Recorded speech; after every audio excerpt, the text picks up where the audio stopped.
Sa mapagpalang gabi po mga kaibigan, mga kapatid, pagpalain po tayo ng ating Panginoon.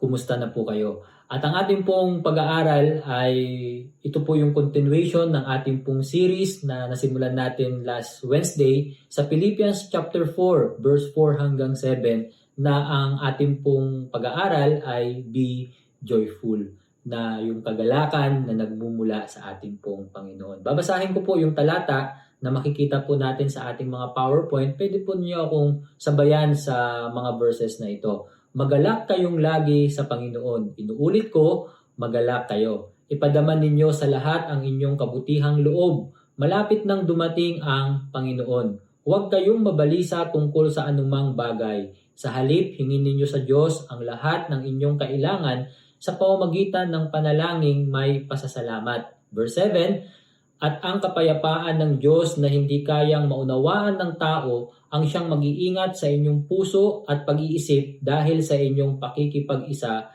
kay Kristo Jesus. Pinagpala ng Panginoon ang kanyang mga salita. Sa ating pong series ng pag-aaral na ito, natalakay natin last week yung how to be joyful, yung think about the right things. At ito nga yung nasa verse 8. Ito yung dapat nating isaisip, yung mga mabubuti at yung mga tamang bagay na nagmumula sa ating Panginoon upang magkaroon po tayo ng kagalakan. At ngayon naman sa ating pong pag-aaral, ito yung sinasabi ng unang bahagi ng verse 6 na makikita po natin dyan yung nakabox na worry about nothing. Kung ating pong titignan, yung sinasabi ng English Bible sa binasa natin, don't worry about anything. Mga kapatid, ito po yung ating topic at kung sa Tagalog naman po natin babasahin, yung naka-underline naman sa baba, huwag kayong mabalisa tungkol sa anumang bagay. Kaya nga yung salitang worry ay naisalin sa Tagalog Bible ng mabalisa o kaya naman huwag kayong mag-alala, huwag kayong mabalisa. Ito yung mga salita na ginagamit sa Tagalog. Kaya nga sa ating pong pagtalakay sa gabi nga pong ito, ang ating title ay Don't Worry. Madalas na nating marinig yan, don't worry, be happy. Mga kapatid, ito ang nais ng ating Panginoon para maranasan naman natin ang tunay na kagalakan na nagmumula sa Kanya. Kasi nga kung ating i-observe, ang isa sa mga dahilan kung bakit tayo ay nalulungkot dahil sa pag-aalala o dahil sa pag-worry. Pero tingnan natin ngayon ang pag-aaral na ito. Simulan po natin sa definition. Ano nga ba ang kahulugan ng worry? May dalawa po akong meaning na gustong ipakita sa inyo. Yung una, galing sa dictionary, na ang sabi niya rito ay ganito: to think about problems or fears. Ito daw yung worry. To feel fear and concern because you think that something bad has happened or could happen. Kaya nga ang pag-worry para dito, ito daw yung mga bagay na ating iniisip. Yung pangalawa ay galing kay Rick Warren. Kung kilala natin si Rick Warren dahil napag-aralan natin sa church yung kanyang isinulat na book na Purpose Driven Life.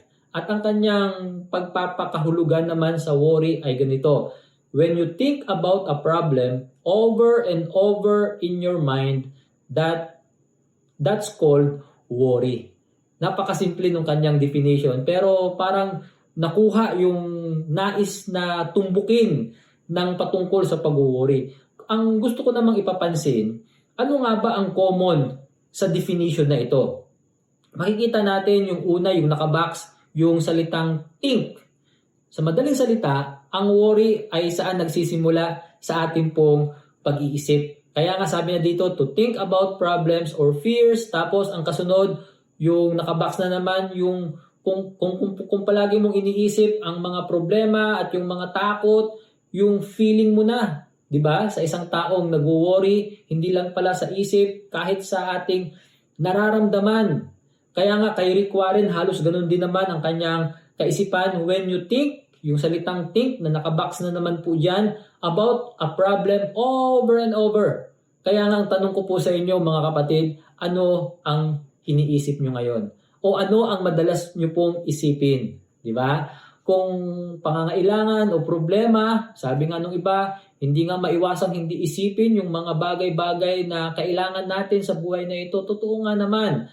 Pero bakit hindi natin isipin yung mga bagay patungkol sa Panginoon? Ang ibig ko pong sabihin yung mga pangako sa kanyang mga salita. Kaya nga ang worry talaga, ito yung ating pag-iisip, kung ano yung ating palaging iniisip over and over sa ating mga buhay, that's called worry. Sa ating pong pag-aaral na ito, tingnan po natin, why not worry? Bakit wag tayong dapat mabalisa o mag-alala? Ito po ang sinabi ng Bible sa atin. Hindi ko po ito sabi, ngunit ito po ang utos sa salita ng ating Panginoon. Ang unang reason ay because it is useless. Paano natin tatagalogin? Dahil wala naman itong maitutulong o mabuting maipagkakaloob sa atin. Ito po yung sinasabi nung talata na makikita natin dyan sa Matthew chapter 6 verse 27. Pwede po ba nating basahin ng sabay-sabay? Sino sa inyo ang makapagpapahaba ng kanyang buhay ng kahit isang oras sa pamamagitan ng kanyang pagkabalisa? Ito'y katanungan na mismo ang Panginoon ang nagbigay sa atin. Ang sabi ng Panginoon, sino nga ba ang makapagpapahaba ng kanyang buhay ng kahit isang oras sa pamamagitan nga ng pag-worry? Mga kapatid, it is useless ang sinasabi lang ng verse na yun. Wala siyang mabuting maidudulot sa atin. Meron akong isang narinig na paliwanag patungkol dyan. Ang sinasabi ay ganito, it doesn't add, it subtracts. Makikita natin, hindi siya nakatulong o hindi siya nakadagdag. Ang totoo nga, hindi nadagdagan ng ating buhay, pwede pa nga niyang papaiksiin. Hindi ba't sa pag-worry, sa halip na mapahaba pa, minsan napapaiksi pa, sa halip na madagdagan pa, minsan nababawasan pa.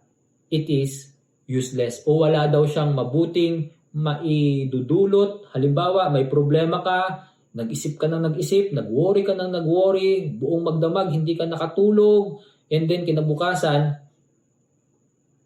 nandoon pa rin yung problema. Kaya nga, ito po yung unang reason. Pangalawa, because it kills our joy. Pinapatay niya yung ating kasiyahan. Kaya nga sa isang nag-worry, di ba,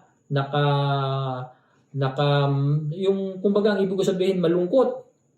Kaya nga, tama nga naman, no? Ito ngayon yung nangyayari kung tayo ay palaging nag-aalala. It kills our joy. Pinapatay niya yung ating kagalakan. Ang sabi nga nung isang quotation dyan, worry doesn't prevent disaster. Halimbawa, may paparating na kalamidad. Hindi naman niya kayang pigilan yun eh. Worry prevents joy. Ang napipigil ng worry, hindi yung disaster, ngunit yung ating kasiyahan. Kaya nga, ang sinasabi sa atin, huwag tayong mag-worry.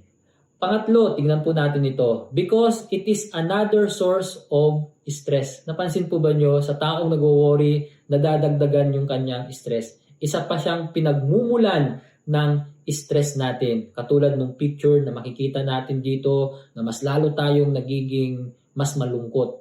Pang-apat, tingnan po natin ito. Why not worry? Because it get problem bigger and bigger. Hindi na nga siya nakatulong. Ang nangyari pa, mas lalo pang lumalaki o lumalala yung nasabing problema o yung isang sitwasyon. At yung panglima, tingnan po natin ito, because it is unbelief to God. Alam ba nyo, yung pag-worry, ito daw yung kawalan ng pagtitiwala sa ating Panginoong Diyos. Minsan may nagtanong sa akin sa Bible study yun. Ang sabi niya, Pastor, kasalanan ba ang pag-worry? Hayaan po ninyo, sasagutin natin yan mamaya. Kasalanan ba ang pag-worry? Ang sabi muna ng talata dito sa Matthew chapter 6 verse 32 and verse 30 and 32, kay liit ng inyong pananampalataya. Pansinin niyo yung pagkakasabi, no? Si Jesus ang nagsasalita diyan, nang sabi niya sa kanyang mga kausap, kay liit ng inyong pananampalataya. Kasi kung babalikan natin yung verse na yan, nabanggit niya yung mga ibon. Alam na natin yung kwento na yung mga ibon na ito ay pinakakain ng ating amang nasa langit. Hindi sila pinababayaan. Tayo pa kaya ang hindi kayang pakainin ng ating amang nasa langit? Binanggit din doon yung mga bulaklak na ang gaganda ng kanilang mga kulay pero sila ay pinararamtan ng ating amang nasa langit. Hindi ba tayo rin naman ay higit na mas mahalaga kaysa sa mga bulaklak na kaya niya ring ibigay ang lahat ng ating pangangailangan katulad ng ating isusuot? Ipinapakita lamang dito kay liit ng inyong pananampalataya. Verse 31, kaya huwag kayong mag-alala kung ano ang iyong kakainin, iinumin o susuotin. Verse 32, ang mga bagay na ito ang pinapahalagahan ng mga taong hindi kumikilala sa Diyos. Sa madaling salita, ang pag-worry na ito ay para lang doon sa mga taong walang pagkakilala sa Diyos. Yun ang sinasabi ng Bible sa ibang salin ng Tagalog sa mga hintil na walang pagkakilala sa Diyos. At ang sabi niya sa huling bahagi ng verse 32, ngunit alam ng inyong amang nasa langit na kailangan ninyo ang mga bagay na ito. Bakit tayo mag-worry? Mayroon tayong Heavenly Father na nakakaalam ng ating mga pangangailangan. Mga kapatid, ang pag-worry, yung number 5 na binanggit natin, it is unbelief to God. Dahil mayroon tayong amang nasa langit na dapat nating pagkatiwalaan ng lahat ng ating pangangailangan. Kaya nga, huwag po tayong dapat mabalisa. Ito po ang mga salita ng ating Panginoon na dapat po nating panghawakan yung kanyang mga pangako. Para bang pwede nyong sabihin, madaling sabihin, pero hindi lang dapat nating sabihin o marinig, dapat din po nating gawin mga kapatid yung pagtitiwala natin sa ating Panginoong Diyos. Kaya nga yung tanong ko kanina, kasalanan ba ang pag-worry? Ang sabi niya dito, worry is a sin because it is a distrust or unbelief to God. Ito yung isa kong nabasa doon sa book na ang title ay Respectable Sin. Yung title niya parang kakaiba, no? Kasalanan pero ire-respect. Parang nung una ko rin nakita yung book na ito, ang author niya ay si Jerry Bridges. Ang sabi niya doon sa kanyang paliwanag, kasi ito yung mga small sins na kanyang diniscuss, na maliliit na kasalanan pero madalas ito yung ating nagagawa bilang mga mananampalataya. Halimbawa, yung worry nga. Halimbawa, yung envy, yung anger, yung mga bagay na gano'n na hindi tayo nagiging exempted kung hindi tayo magiging aware na maliliit na bagay sa tingin natin pero ito ay nakakapag-create ng malalaking damage. Katulad daw ng anay, maliliit pero magugulat ka, ang laki na pala ng damage na kanyang nilikha. Kaya nga kung ating papansinin, ano nga ba yung dahilan kung bakit ito ay nagiging kasalanan? Dahil siyempre, ang utos ng Panginoon, huwag tayong mag-worry, pero kung nag-worry tayo, binayolate natin yung kanyang utos. Tingnan natin yung paliwanag na ito. Ang una, God's love is doubted. Dahil pinagdududahan natin ang pagmamahal ng Panginoon. Every time na daw tayo ay nag-worry, para bang ang nakasulat dyan, mahal pa ba ako ng Diyos? Totoo mga kapatid. Minsan kasi, kapag tayo ay nasa problema na o sa mga matitinding pangangailangan na, hindi ba't napagdududahan natin ang pag-ibig ng ating Panginoon? Nasubukan naman yung pagdudahan yung sa mga magulang. Napagdudahan na ba kayo ng inyong anak? Na sinabi ng inyong anak, Mama, Papa, mahal mo pa ba ako? Madalas naggaganon yung mga bata, no? Ikaw yung parents na lahat ng bagay ay ginagawa mo para sa iyong anak. Lahat na lang ng mga pangangailangan nila, ipinuprovide mo. Tapos, sasabihin ng iyong anak, Papa o Mama, mahal mo pa ba ako? Hindi ba't masakit sa ating part yun bilang magulang? Parang ito rin naman eh. Ginawa na ng Diyos ang lahat. Nilikha ka niya at iniligtas ka niya. Ulitin ko, nilikha ka niya, iniligtas ka niya. At ibinibigay niya ang araw-araw mong pangangailangan, yung hangin, tubig, yung mga nakikita natin katulad ng pagkain, ipinibigay ng Panginoon eh. Wala namang araw na hindi ka nakakain, di ba? Ang lahat ng yan ay well provided ng ating Panginoon. At ang pinakamaganda pang ang expression ng tunay na pag-ibig ng Panginoon nung siya ang namatay para sa ating mga kasalanan. Hindi ba't sapat na dahilan na po yun? Yung ibinigay niya ang kanyang bugtong na anak para tayo ay maligtas. Siya ang naghirap para sa ating mga kasalanan, and then ito po yung ultimate na expression ng God's love. Pero every time na tayo ay nag-worry daw, God's love is doubted. Pangalawa, tingnan po natin ito sa kanyang paliwanag. God's wisdom is questioned. Naki-question natin yung karunungan ng Diyos. Di ba? Para bang nababaliktad eh. Kung hindi tayo magiging aware, parang yung prayer natin, Panginoon, dapat ganito yung ginawa mo eh. Panginoon, dapat ganito eh. Di ba? Napansin ba nyo? Minsan tinuturuan natin si Lord. Minsan unaware tayo no na, Panginoon, dapat ito yung panahon na ngayon na, hindi bukas, hindi mamaya, ngayon ko kailangan. Minsan, sa halip na tayo ang turuan ni Lord, tayo ang nagtuturo sa Kanya, which is wrong. Dapat tayo ang turuan ng Panginoon dahil siya yung nakakaalam ng lahat. Dahil siya ang pinakamatalino sa lahat. Kaya nga every time na tayo ay nag-worry, kung yung una, God's love is doubted, yung pangalawa naman, God's wisdom is question. Naki-question natin yung karunungan ng Panginoon. Kahit yung timing, kung kailan dapat mangyari, nadidiktahan natin siya. Hindi po ganun ang ating Panginoon. O kaya naman yung katanungan dyan, alam ba ng Diyos ang nangyayari sa akin? Opo mga kapatid, alam na alam ng Panginoon ang nangyayari sa iyo. Katulad nga ng talata sa Bible, kahit yung bilang ng ating buhok ay alam ng Panginoon. Hindi ba't yung bilang ng buhok ay hindi mo alam kung ilan ang buhok na mayroon ka?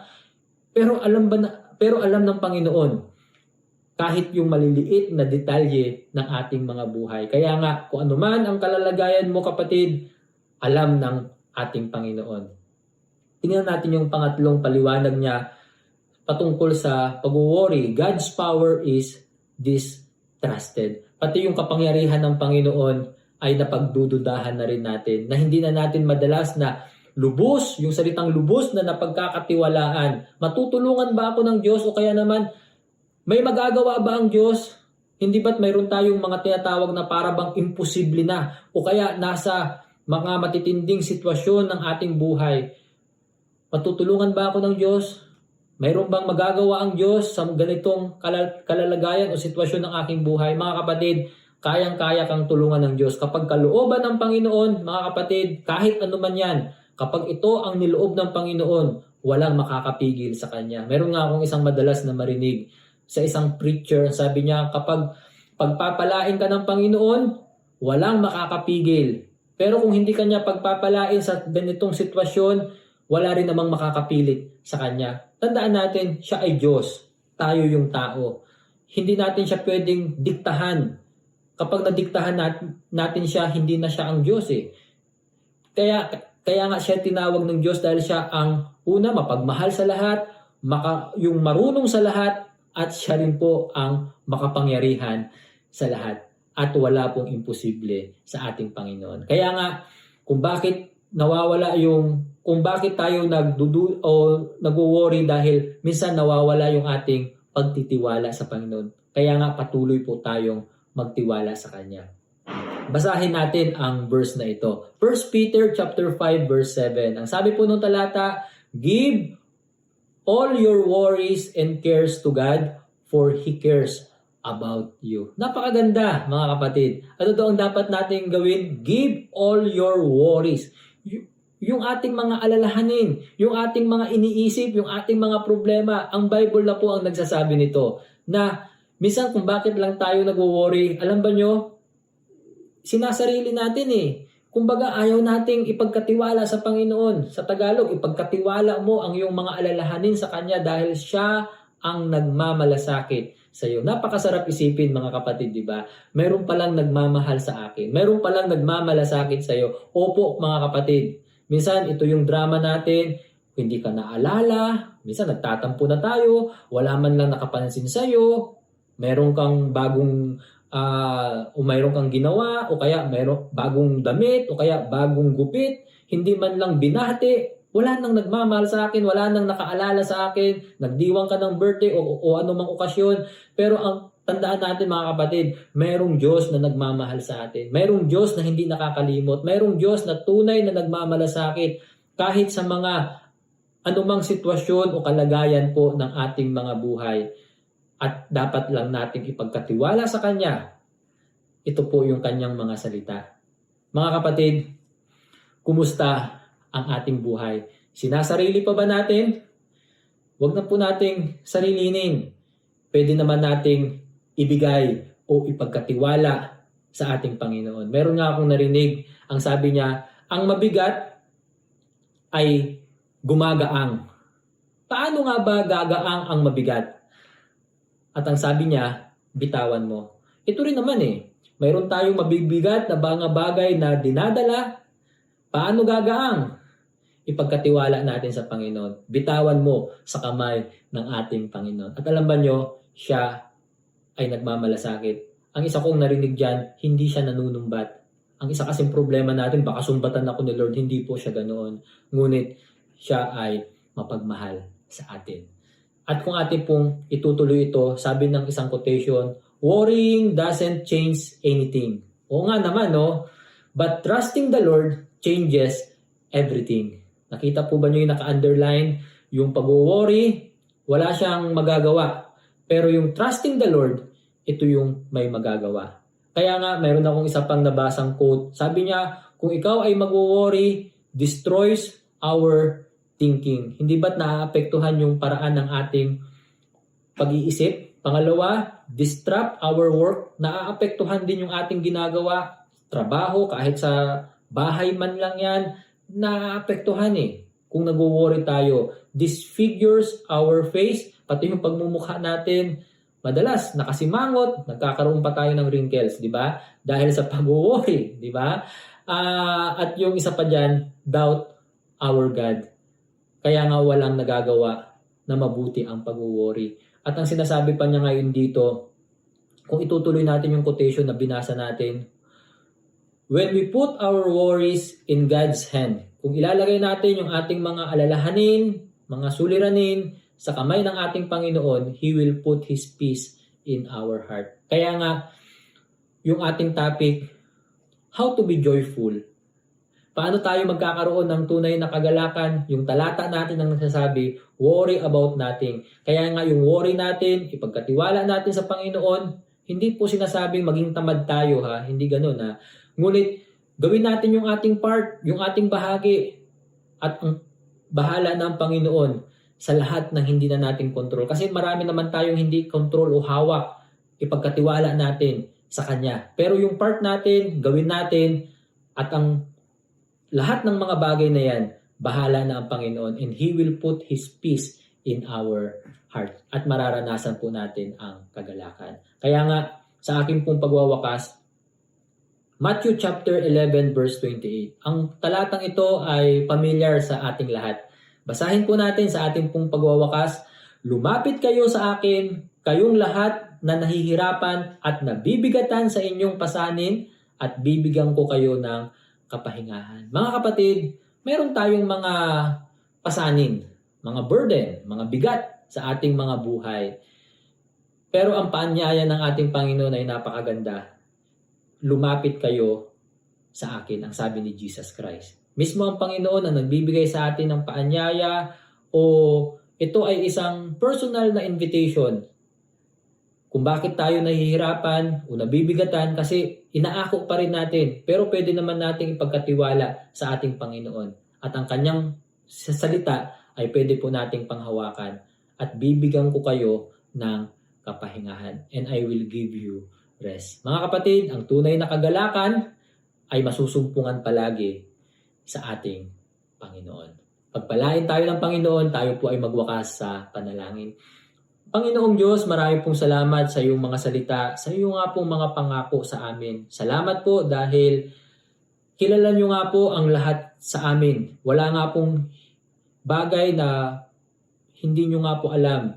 Panginoon, nais ko nga po itong ipagkatiwala sa inyo. At sa bawat isa sa amin, katulad nga po ng mga salitang ito, ay matuto nga po kaming ilapit ito sa iyo. Panginoon, tulungan nyo nga po kami na magtiwala pa sa inyo, umasa pa po sa inyo, dahil kayo nga po ang Diyos ng pag-ibig, Diyos na alam nyo nga po ang lahat, at kayo rin po ang Diyos na makapangyarihan sa lahat, na tunay nga pong nagmamalasakit sa amin. Salamat po sa inyong gagawin. Pagpalain nyo nga po kami at patuloy na kakatagpuin sa lahat ng aming pong mga pangangailangan. Sa iyo lamang po ang kapurihan, sa tanging pangalan ng aming Panginoong Hesus Kristo. Amen at amen.